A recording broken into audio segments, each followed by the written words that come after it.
మోదీ రేపు సంగారెడ్డి జిల్లాలో పర్యటించనున్నారు. పలు అభివృద్ధి పనులకు శ్రీకారం చుట్టనున్నారు. అనంతరం బహిరంగ సభలో ప్రధాని మోడీ ప్రసంగిస్తారు. మోదీ పర్యటనకు సంబంధించి మరింత సమాచారం మా ప్రతినిధి పివి రావు అందిస్తారు.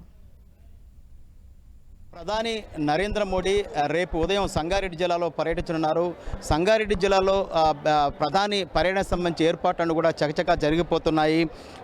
పటాన్ చెరువులో పటేల్గూడ దగ్గర ఒక బహిరంగ సభను ఏర్పాటు చేయబోతున్నారు. అంతకంటే ముందు ఆయన నాందేడ్ అకోలా రోడ్డు ఏదైతుందో మామిడిపల్లి సంగారెడ్డి దగ్గర నుండి మామిడిపల్లి నుంచి నాందేడ్ వరకు ఉన్నటువంటి నాందేడ్ అకోలా రోడ్ని జాతికి అంకితం చేస్తారు. దాని తర్వాత మదీనాగూడ నుంచి సంగారెడ్డి చౌరస్తా వరకు 1200 కోట్ల రూపాయల వ్యయంతో ఏదైతే నిర్మిస్తున్నారో ఆ యొక్క రోడ్లు 6 లైన్ల రోడ్ ఏదైతుందో ఆ రోడ్డు కూడా శంకుస్థాపన చేయబోతున్నారు.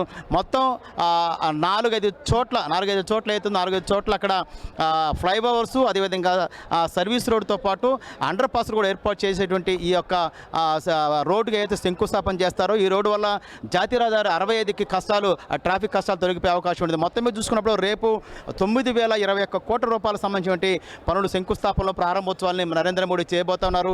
అయితే ఎవరిని టార్గెట్ చేస్తారు? ముఖ్యంగా ప్రధాని నరేంద్ర మోడీ అటు బీఆర్ఎస్ పార్టీని టార్గెట్ చేస్తారా, కాంగ్రెస్ పార్టీ ప్రభుత్వాన్ని టార్గెట్ చేస్తారా, లేక ఈ 10 సంవత్సరాల్లో బీజేపీ కేంద్ర ప్రభుత్వం చేసినటువంటి ఏదైతే అభివృద్ధి కార్యక్రమం, తెలంగాణ అభివృద్ధి కార్యక్రమం వాటిని ప్రస్తావిస్తారనేది తెలియాల్సింది. మొత్తం మీద చూసుకున్నప్పుడు బీజేపీ మాత్రం ఎన్నికల ప్రచార సభను మాత్రం విజయవంతం చేసేందుకు అటు జహీరాబాద్, ఇటు మెదక్ ఈ 2 నియోజకవర్గాల నుంచి కూడా పార్లమెంటు స్థానాలకు సంబంధించినటువంటి 2 లక్షల మంది సుమారుగా జనాన్ని సేకరించేందుకు లక్ష్యంగా పెట్టుకున్నారు. మొత్తం మీద చూసుకున్నప్పుడు రేపు ప్రధాని యొక్క టూర్ను విజయవంతం చేయడం ద్వారా పార్టీ శ్రేణుల్లో జోష్ నింపేందుకు బీజేపీ పార్టీ అయితే సమాయత్తమవుతోంది. మొత్తం మీద మనం చూసుకున్నప్పుడు ఏర్పాట్లు మాత్రం ఎక్కడ ఎలాంటి అవాంఛనీయ సంఘటన జరగకుండా పోలీసులు పూర్తి స్థాయిలో భద్రత ఏర్పాట్లు అయితే చేస్తూ ఉన్నారు. ఇది మొత్తం మీద చూసుకున్నప్పుడు రేపు ప్రధానమంత్రి నరేంద్ర మోడీ టూర్ సంబంధించి విశేషాలు. కెమెరా పర్సన్ వినోద్, పివి రావు, 10 టీవీ, సంగారెడ్డి.